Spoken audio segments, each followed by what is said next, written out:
সিরিয়ার দক্ষিণাঞ্চলের দ্রুজ অধ্যুষিত সোয়েইদা প্রদেশে আবারও দুই গোষ্ঠীর মধ্যে সংঘাত দেখা দিয়েছে।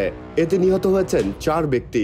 আজ রোববার একটি যুদ্ধ পর্যবেক্ষক সংস্থার বরাত দিয়ে এএফপি এই তথ্য জানিয়েছে।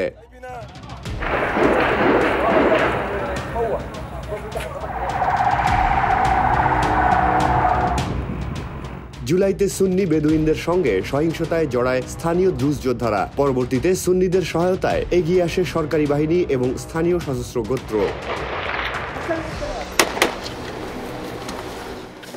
পর্যবেক্ষক সংস্থা জানায়, সোয়েইদার পশ্চিম শহরতলির তাল হাদিদ এলাকার কাছে স্থানীয় গোষ্ঠীদের মধ্যে সংঘাত দেখা দিলে সিরিয়ার সরকারি নিরাপত্তা বাহিনীর 3 সদস্য নিহত হন। পাশাপাশি এক স্থানীয় যোদ্ধা নিহতের তথ্যও জানায় সংস্থাটি।